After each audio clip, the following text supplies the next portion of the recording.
ओम बिस्मिल्लाहिर्रहमानिर्रहीम। संस्कृत में ओम का मतलब भी वही है जो बिस्मिल्लाहिर्रहमानिर्रहीम का मतलब है। परमात्मा ईश्वर सृष्टिकर्ता हम सब के लिए बहुत दयालु है और वही है अल्लाह। उसी को हम खुदा कहते हैं, उसी को वाहिगुरु, उसी को गॉड। नाम कुछ भी हो, लेकिन हम सब का इशारा, हम सब का मतलब उस एक अल्लाह से है, उस एक परमात्मा से। और उसी के लिए अभी जैसे मुझसे पहले बहुत दानिश्वर यहाँ पर बता रहे थे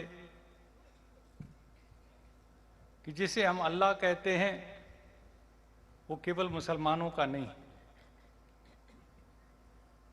अल्हम्दुलिल्लाह रब्बुल आलमीन, रब्बुल मुसलमीन नहीं, रब्बुल हिंदुइन नहीं, रब्बुल क्रिश्चियन नहीं।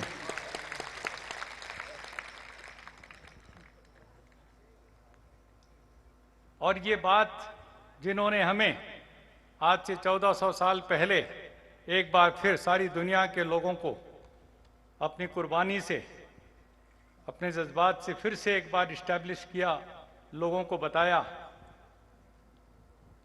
जो हजरत मोहम्मद साहब सल्लल्लाहु अलैहि वसल्लम, आज जब हम उनको याद करते हैं तो उनको भी हम रहमतुल आलमीन कहते हैं, रहमतुल मुसलमीन नहीं कहते। पूरी मानवता के वो पुजारी, पूरी मानवता के लिए एक रास्ता दिखाने वाले, उन्होंने एक बात कही, तौहीद की बात कही, एक अल्लाह की बात कही। आज मैं फिर से कहना चाहता हूं, केवल हिंदुस्तान के लिए नहीं, पूरी दुनिया के अंदर आज जो झगड़े और फसादात हो रहे हैं, जो लूट मार हो रही है, यदि उन सब चीजों को रोकना और बदलना है तो आज हमें उस तौहीद के झंडे को लेकर के अल्लाह अकबर कहते हुए परमात्मा का इंसाफ धरती के ऊपर कायम करने के लिए एक हो जाना चाहिए, चाहे वो किसी भी मजहब से, किसी संप्रदाय, किसी देश से जुड़े हुए लोग हैं। वाह वाह, अल्लाहु अकबर, माशाअल्लाह माशाअल्लाह। और एक ईश्वर को, एक अल्लाह को मानने का मतलब है कि हम सब बराबर हैं, हम सब समान हैं, हमें कोई छोटा नहीं, कोई बड़ा नहीं। ये सूरज की रोशनी हम सब के ऊपर बराबर चमकती है, ये सांस लेने की हवा हम सब के लिए बराबर है। अल्लाह ने जो भी कोई चीज बनाई है इंसान की फितरत के लिए, वो बराबर बनाया है, किसी को कम किसी को ज्यादा नहीं दिया है। इसलिए हम अल्लाह के नाम से यदि ये इंसाफ की लड़ाई को लड़ने के लिए तैयार हैं, इंसाफ की लड़ाई को पूरी ताकत के साथ, जद्दोजहद के साथ लड़ने के लिए तैयार हैं, तो जाकर के यहां पर इस धरती पर अमन होगा। और जो कहे अमन लाओ, अमन लाओ, और मुझे माफ करना, कौमी एकता लाओ, कौमी एकता लाओ, कैसे ले आए हम एकता? हमारे हकों को छीन करके, गरीबों के हकों को छीन कर, किसान मजदूरों के हकों को छीन करके कुछ चंद लोग गुलछर्रे उड़ाएं, कुछ चंद लोग बेईमानी करें, भ्रष्टाचार करें, वो तो देश के दुश्मन नहीं है। लेकिन ईमानदारी से अपना खून देने वाला, इस धरती के लिए, जमीन के लिए, इस देश के लिए, उसके ऊपर इल्जाम लगते हैं, मुकदमे चलते हैं, जेलों में सड़ाया जाता है, 12-12, 15-15 साल जेल में डालने के बाद उसको कह देते हैं कि कोई भी सबूत नहीं मिला। तुम्हें तो कोई सबूत नहीं मिला, लेकिन उस जवान की जिंदगी की तो तुमने बर्बाद कर दी पूरी तरीके से। यदि तुम ईमानदारी से उसको रिहा करते हो तो एक एक साल जो तुमने जेल में रखा, 1-1 करोड़ रुपए का मुआवजा दो, ताकि वो अपनी नई जिंदगी शुरू कर सके। अपना गुनाह कबूल करो कि हमने बेगुनाह को पकड़ा, और ऐसे पकड़ने वाले के खिलाफ मुकदमा डालो जिन्होंने जानबूझ करके इस प्रकार के बेगुनाहों को जेल के अंदर डाला। तब हम समझेंगे कि इंसाफ का हुकूमत है। कहां इंसाफ? आज मैं बहुत बहुत शुक्रगुजार हूं, मेरे बहुत अजीम शख्सियत इस देश के और मेरे दोस्त मौलाना महमूद मदनी साहब ने मौलाना हकीमुद्दीन जी से कह करके और मुझे गोधरा आने के लिए कहा।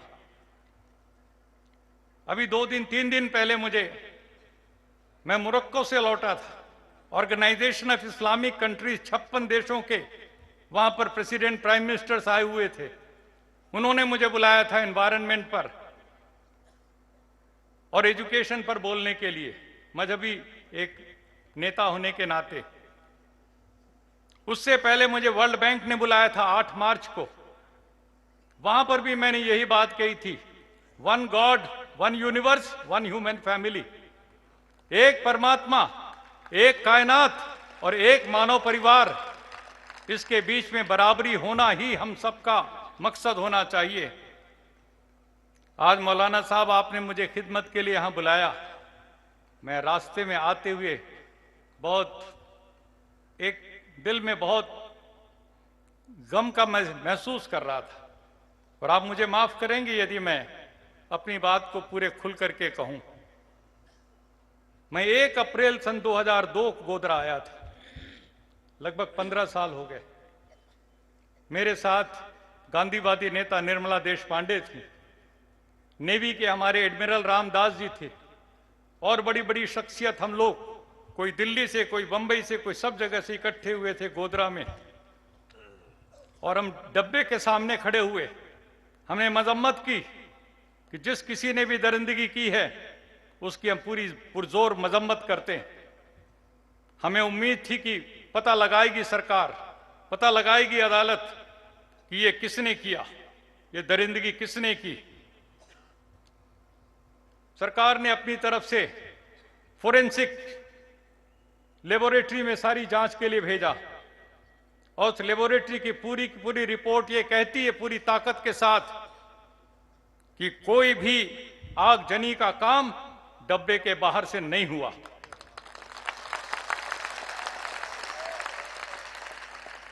Justice VR. कृष्णा अय्यर, जो सुप्रीम कोर्ट के माने हुए जूरिस्ट, उनकी अध्यक्षता में एक कमेटी बनी, कई रिटायर्ड जजेस उसके अंदर शामिल हुए। उनकी रिपोर्ट कहती है कि कोई बाहर से आग नहीं लगाई गई, जो एक साजिश के तहत आग लगाई गई। उन मुजरिमों को पकड़ो, उन अपराधियों को पकड़ो और उनको सजा दो, ये वो सारी रिपोर्टें कहती हैं।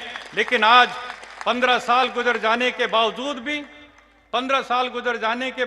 भी हम यहां आकर के अमन की बात करेंगे, कौमी एकता की बात करेंगे, और मेरे भाई जो अभी जेलों में पड़े हुए हैं उनके लिए इंसाफ की बात नहीं कहेंगे, उनके लिए नई आवाज उठाएंगे। वो किस लिए जेलों में पड़े हुए हैं, मैं पूछना चाहता हूं। जो असली मुजरिम है वो हुकूमत कर रहे हैं।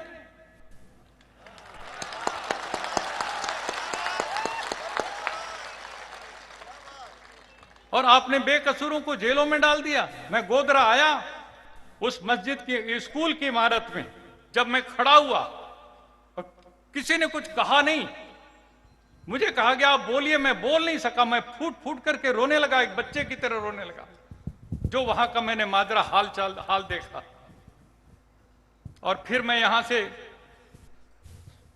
गोधरा से वडोदरा होते हुए अहमदाबाद जब हम पहुंचे तो वहां पर हमारे ठहरने का इंतजाम किया गया एक बहुत बड़े अच्छे नए मकान में। और उस मकान में, जैसे हम नवरंगपुरा एक जगह है अहमदाबाद में, वहां पर हमारे ठहरने का, ईश्वर भवन उस बिल्डिंग का नाम, और ईश्वर भाई पटेल थे इंतजाम करने वाले, गांधीवादी नेता। उसमें जब हम अपना सामान रख करके अभी कमरे में जाई, इतने में बड़ी बड़ी कारों में सवार होकर के आए और हमें धमकी दे के कहने लगे कि आप लोगों को स्वामी जी ठहरना तो ठहरिए, लेकिन अपने ये जो मुल्ला मुसलमान हैं इनको अलग कर दीजिए, इनको कहिए मस्जिद में जाएं। मेरे साथ मौलाना हकीमुद्दीन भी थे, मौलाना रफीक कासमी साहब भी थे, और भी बहुत से हमारे मुस्लिम, क्रिश्चियन, सिख, जैन, बौद्ध सभी मेरे साथ। मैंने कहा कि हम कोई अलग नहीं होंगे, हम साथ आए हैं और साथ ही जाएंगे। तो उन्होंने कहा कि ठीक है, फिर आप रहेंगे इस मकान में तो रात को पेट्रोल बम गिरेगा इसके ऊपर, उड़ जाएंगे आप सब। हमने कहा पागलों की बात कर रहे हो, ऐसा क्यों करना चाहते हो? हम तो अमन के लिए, बातचीत करने के लिए और सबको दिलों में मरहम लगाने आए हैं। कहने लगा हम सब कुछ नहीं जानते, आपको हमने बता दिया, आपको चेतावनी दे दी, आपको रहना है तो रहिए, वरना मुसलमानों को अलग कर दीजिए। हमने फैसला किया उनके जाने के बाद कि हम कोई भी अलग नहीं होंगे। हम सब फिर बस में बैठे और चुपचाप हम गांधी आश्रम, साबरमती आश्रम में नदी के उस तरफ चले गए। चुपचाप जाकर के हमने सोचा यहां किसी को खबर भी नहीं लगेगी और यहां हम सुकून से रहेंगे। लेकिन अभी हम वहां सामान उतार रहे थे, इतने में वही कारों में बैठ करके वो गुंडे मवाली फिर वहां पर पहुंच गए और उन्होंने कहा क्या समझते हैं, हमें पता नहीं है आप लोग कहां जा रहे हैं, हम उड़ा देंगे साबरमती आश्रम को। हमने कहा गांधी के आश्रम को उड़ा दो? बोले हाँ। हमने कहा कल तुम्हारे वजीर आला आ रहे हैं, हमारे वजीर आला आ रहे हैं, अटल बिहारी जी, शाह आलम कैंप में, उनको बोलना। बोले कोई भी आए, अटल बिहारी का मामला नहीं है, ये धर्म युद्ध है, धर्म युद्ध। ये बात उन्होंने हमसे कही। फिर उसी समय एडमिरल रामदास ने फौज के जो गांधीनगर में थे उनको फोन किया और उन्होंने पूरी रात हमारी गश्त की और हम लोग वहां पर रहे 2 दिन और उसके बाद वो हमें स्टेशन तक छोड़ करके गए। उस रात को मुझे ये कहते हुए फक्र होता है कि हमने अपने एक भी मुसलमान भाई को, किसी को नहीं कहा कि यहां से चले जाओ, बल्कि हमने कहा कि रात को जब हम सोएंगे यहां पर तो सबसे बीच में हमारे मुस्लिम भाई सोएंगे, उसके बाद हम लोग सोएंगे, ताकि कोई भी कत्ल करने के लिए आएगा तो पहले हमारे सीने पर गोली लगेगी, फिर किसी का नंबर आएगा।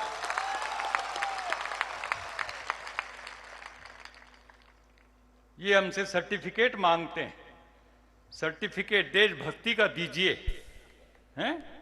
भारत मां की जय बोल दीजिए, हैं? तुम्हारे लिए जय बोल दें हम, और तुम कौन सी जय बोल रहे हो, हैं? मलैया की जय बोल रहे हो। 9,000 करोड़ रुपए का चपत लगा करके चला गया, तुम्हारी हिम्मत नहीं पड़ी। ऐसे शराब के व्यापारी को तुमने कमाने दिया, तुम्हारी बैंकों ने। मैं पूछना चाहता हूं, हमारी इस आज के अरुण जेटली जी फाइनेंस मिनिस्टर बने, नरेंद्र मोदी प्राइम मिनिस्टर बने, जब 9,000 करोड़ रुपया दिया जा रहा था एक भ्रष्ट शराब के व्यापारी को, किंगफिशर के, तो उस समय तुम्हें नहीं लग रहा था कि ये धोखा देगा?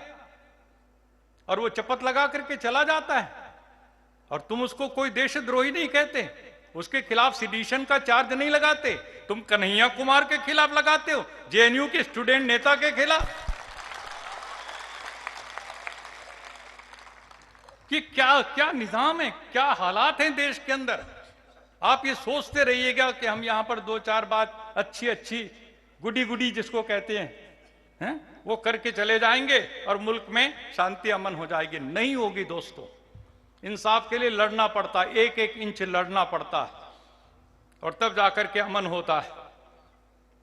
मैं पूछना चाहता हूं, तुमने तो कहा है कि देशभक्ति का सर्टिफिकेट दो, अभी मेरे पूर्व वक्ताओं ने कहा 1 नहीं 2 नहीं 50,000 हम नाम देने के लिए तैयार हैं उन मुसलमानों के लिए। मुझे वो याद आते हैं एक से एक जिन्होंने कुर्बानियां दी, और मुझे तो वो नौजवान लड़का याद आता है, अशफाकुल्ला खां, राम प्रसाद बिस्मिल, राम प्रसाद आर्य समाजी और अशफाकुल्ला 5 बार नमाज पढ़ने वाला, दोनों सगे भाई की तरह से रहते थे शाहजहांपुर के अंदर, और दोनों को एक दिन फांसी दी थी अंग्रेजों ने। एक टाइम पर 1927 में सुबह 7 बजे दोनों को लटकाया था। अपनी वो इबारत लिखते हैं, अपनी कहानी लिखते हैं, अपनी वो मैंने छाप रखी है, अपनी अम्मी को चिट्ठी लिखता है अशफाक, और बिस्मिल कहते हैं कि तुम जानना चाहते हो कि हमने इस रास्ते पे क्यों कदम रखा? तो कहते हम भी आराम उठा सकते थे घर पे रहकर, हमको भी माँ बाप ने पाला था दुख सह सह कर, वक्त रुखसत उन्हें इतना भी ना आया कहकर, आंख से आंसू जो टपके बहकर, तिफल उनको ही समझ लेना जी बहलाने को। अम्मा तुझसे दूर जा रहे हैं और तेरे कानों में खबर आएगी कि तेरा जवान बेटा फांसी के फंदे को चूम रहा है, तू रोएगी, छटपटाएगी, तू चाहेगी तेरा बेटा एक बार तेरी गोद में आ जाए। मां तेरे बुलाने से तेरा बेटा नहीं आ पाएगा, तेरे रोने से नहीं आ पाएगा। तू एक काम करना अम्मा, आंसुओं को बहते हुए उसमें से एक बूंद आंसू की हथेली पे रख के और उसी को अपना बेटा समझ करके दिल को तसल्ली कर लेना।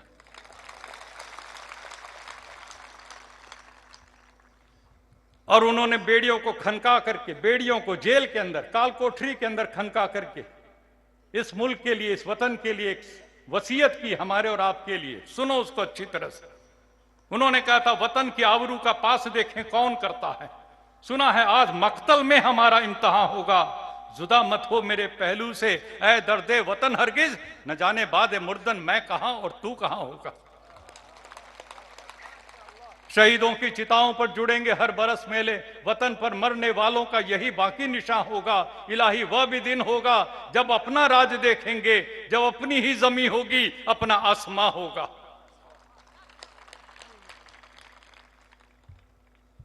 कहां है, कहां है हमारी जमीन, कहां है हमारा आसमां, कहां है हमारी आजादी। हर बात पर, कदम कदम पर सर्टिफिकेट मांगे जाते हैं। देश में रहना है तो वंदे मातरम कहना होगा। तुम्हारे कहने से तो हम नहीं कहेंगे, अपनी मर्जी से चाहे हम कुछ भी कहें, लेकिन तुम्हारी जोर जबरदस्ती और सर्टिफिकेट मांगने के अंदाज से तो बिल्कुल ही नहीं कहेंगे, और मैं तो नहीं कहूंगा। तुम कौन होते हो? तुम बताओ 1925 में तुम्हारा गठन हुआ था आरएसएस का, बताओ मोहन भागवत, और बताएं सारे तुम्हारे बड़े बुजुर्ग जितने बैठे हुए हैं सियासत के अंदर, एक नाम बताओ जिसने अंग्रेजों के खिलाफ लड़ाई में कोई कुर्बानी दी हो। एक नाम मैं मांगना चाहता हूं। देशभक्ति का सर्टिफिकेट दूसरों को बांटते हो, शर्म नहीं आती तुम्हें? तुम्हारे पास एक नाम नहीं मिलेगा फांसी का फंदा चूमने वाला या जेल में सड़ने वाला। जरूर नाम मिलेंगे तो मुखबरी करने वाले मिल जाएंगे, अंग्रेजों की मुखबरी करने वाले। तो ये देश को धोखा देने वाले ये आज बैठ गए हमारे सीने पर मूंग दलने के लिए, और हमसे उम्मीद की जा रही है कि आप चुप रहिए, चुप रहिए। क्यों रहेंगे चुप? ये लड़ाई है दोस्तों, और हम सरकार की जब उसके जुल्म सितम की, उसकी बुराई की हम निंदा करते हैं, उसका विरोध करते हैं, तो हमें कहा जाता है आप वतन का विरोध कर रहे हैं, वतन के खिलाफ आप खड़े हो रहे हैं। अरे सरकार के खिलाफ बोलने का मतलब वतन के खिलाफ हो गया? बताइए, क्या हम सरकार उसकी नीतियों के खिलाफ नहीं बोल सकते? गलत कामों के खिलाफ आवाज नहीं उठा सकते? तो मैं आज साफ कहना चाहता हूं, सुन लो मोदी की सरकार,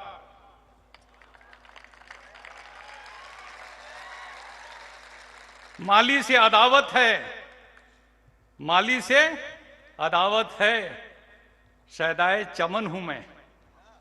माली से अदावत है, शहदाए चमन हूं मैं, सरकार का दुश्मन हूं, वफादारे वतन हूं मैं।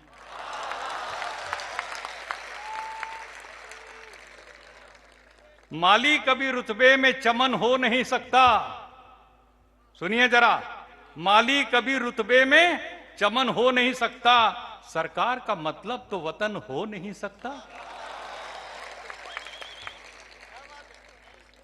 और माली को जो बदलेंगे तो चमन फिर भी रहेगा, और सरकार को जो बदलेंगे वतन फिर भी रहेगा। इसलिए दोस्तों, गलत हुकूमत करने वालों से डरने की जरूरत नहीं है। आज देश का किसान मजदूर एक एक चिल्ला रहा है, चीख रहा है, और लोगों को कहीं राहत नहीं मिल रही है। क्या हम और आप इकट्ठे हो सकते हैं सारे मुल्क की लड़ाई लड़ने के लिए? मुझे जो समझ में आता है, इस्लाम का मतलब बराबरी है। जब आप नमाज पढ़ने के लिए मस्जिद में खड़े होते हैं, वहां ना कोई बंदा होता ना कोई बंदा नमाज होता, सब बराबर होते हैं कि नहीं होते हैं? लेकिन मस्जिद से नीचे उतरने के बाद गैर बराबर क्यों हो जाते हैं? अल्लाह की कसम लेकर के आप आते हैं कि मैं बराबरी के लिए लड़ूंगा और जीऊंगा। इबादत तो ये है असली। वो बराबरी लाइए जो मस्जिद के सतह पर खड़े होकर के आप बराबरी लाते हैं, वही बराबरी पूरे मुल्क में, पूरी दुनिया के अंदर, गरीब से गरीब, अमीर से अमीर के बीच में, ऊंची से ऊंची जात और छोटी सी छोटी जात के बीच में बराबरी आनी चाहिए। ये है काम जो करने का इस्लाम के पैगाम से। वो काम हम छोड़ देते हैं, नमाज पढ़ते बैठ जाते हैं या और कुछ काम करते बैठ जाते हैं, इससे नहीं चलेगा। जिस समय 1984 में सिखों का कत्लो गारत हुआ था, आप उठा के देखो इतिहास के पन्ने में, सबसे पहले मैं कूदा था। उनको बचाने के लिए 1984 में इंदिरा गांधी की गोली लगने के बाद। और एक हिंदू इसी तरह का पट्टा बांधे हुए इन कपड़ों का मेरे खिलाफ छुरा लेकर के आया और कहा तू गद्दार है। मैंने कहा मैं गद्दार हूं? तुम इन बेचारे निर्दोष लोगों को मार रहे हो, जिंदा जला रहे हो, तुम मुल्क को जला रहे हो। कहता है नहीं तू हिंदू होकर, वो मुझे इन कपड़ों में समझा कि ये हिंदू है और इसलिए मुझे उनका। मैंने कहा नहीं, तुम गलत काम कर रहे हो। जिस समय बाबरी मस्जिद को तोड़ करके और इस प्रकार के राम मंदिर की योजना चलाई तो सबसे आगे बढ़कर के मैंने उसका विरोध किया। और उसके बाद जब 1999 में ईसाई पादरी ग्राहम स्टेन्स को, उसके मासूम 2 बच्चों को जिंदा जलाया उड़ीसा के जंगल में, उस समय मैं वहां गया सारे मजहब के लोगों को लेकर के, उस संथाल लोगों के बीच में खड़े होकर के, और मैंने मजम्मत की और मैंने कहा ईसाई पादरी हो चाहे क्या, वो इंसान है और इसलिए हमें उसकी आवाज उठानी। और फिर 99 के बाद, साल 2 साल के बाद ही जब यहां गोधरा का और गुजरात का दंगा हुआ तो सबसे पहले हम आए सब लोगों को साथ में लेकर के। दोस्तों और साथियों, मैं आज ये कहना चाहता हूं, हमारा रिश्ता इंसानियत का है और इंसाफ के लिए हम आवाज उठाएंगे, लड़ेंगे। और इंसाफ का तकाजा है कि इसके लिए बगावत करनी पड़ी तो करेंगे, और इसलिए करेंगे कि एक तन पर सोने के तार खींचे और एक तन पर सूत का तार नहीं, इसलिए बगावत करते हैं। यह अन्याय हमें स्वीकार नहीं। पूरे एकड़ में बनी हवेली, रहने वाले 2 प्राणी, और दूसरी तरफ 10 हाथ का घर, 10 रहते हैं, सो सकते पैर पसार नहीं, इसलिए बगावत करते हैं। यह अन्याय हमें स्वीकार नहीं। माशाअल्लाह माशाअल्लाह, बहुत खूब। तो ये हमें निजाम मंजूर नहीं है जिस प्रकार से बना रखा है। हम इस लड़ाई को पूरी ताकत से लड़ेंगे और एक नया समाज, एक नई दुनिया बसाएंगे, और जिसमें अल्लाह के मानने वाले, ईश्वर को, परमात्मा को, वाहिगुरु को, खुदा को, गॉड को मानने वाले सब एक समान होंगे। कोई गैर बराबर नहीं होगा, कोई ऊंच नीच, भेदभाव, अमीर गरीब की खाई नहीं होगी। ऐसा समाज बनाना है। इस विचार को लेकर चलिए। मैं जानता हूं मौलाना साहब खड़े हो गए ये कहने के लिए कि आपका वक्त हो गया है, लेकिन 2 बात मैं जरूर कह के जाऊंगा। एक, शराब के बारे में हमारा कुरान या इस्लाम कहता है ये बुराई नहीं है, ये उम्मुल खबाइश है, ये सारी बुराइयों की अम्मा है। और ये शराब की नदियां बह रही हैं पूरे मुल्क में। आप कहेंगे स्वामी जी गुजरात में नहीं बह रही हैं, लेकिन मैं यहां भी जानता हूं टेलीफोन पर मिल जाती है, सप्लाई जारी है। कानून में बंद है लेकिन सप्लाई जारी है। ट्रक के ट्रक आते हैं यहां पर रोज के हिसाब से। शराब बंद कराओ। मोदी जी, ये आपने वादा किया था कि मैं गुजरात की तरह पूरे हिंदुस्तान में शराबबंदी लागू करूंगा, क्यों नहीं अमल करते हो उसके ऊपर? जो वादा किया था उस पर अमल करो। किसानों के लिए आपने कहा था मैं 50% मुनाफा जोड़ करके दूंगा भाव, उस पर अमल करो। आपने और भी बातें की थी, लेकिन काम तो कुछ करते नहीं आप। वादे वादे वादे, कब तक इन मीठी मीठी बातों में आप हमारा दिल बहलाना चाहेंगे? मन की बात और इसकी बात और उसकी बात। हम तो साफ पूछना चाहते हैं और कहना चाहते हैं कि बहुत सुन लिया, 2 साल हो गए, हमारे कान पक चुके हैं। अब और ज्यादा बातें मत सुनाइए, काम करके दिखाइए। वरना अल्लामा इकबाल ने आप जैसे लोगों के लिए यही कहा था, मोदी बड़ा मनमोहक है, मोदी बड़ा उपदेशक है, बातों से मन मोह लेता है, गुफ्तार का गाजी बन तो गया, किरदार का गाजी बन न सका। करके दिखाओ, करके दिखाओ। कुछ बात गरीब के हिस्से में आए तो पता लगेगा, वरना इस तरीके से नहीं चलने वाला। और आज अभी उन्होंने जो कुछ किया है और पूरे मुल्क की सियासत में हम सबको चाहेंगे, जितनी अच्छी ताकतें, डेमोक्रेटिक फोर्सेस, देशभक्त ताकतें सारी इकट्ठे हो जाएं, एक मंच पे आएं। और मौलाना महमूद मदनी साहब, आप लीडरशिप लीजिए, मैं आपके साथ चलने के लिए तैयार हूं। मौलाना महमूद आगे बढ़ो। हम सब मिलकर के इस काम को करेंगे दोस्तों, और इसको बदल करके दिखाएंगे। खुदा हाफिज, अल्लाह हाफिज।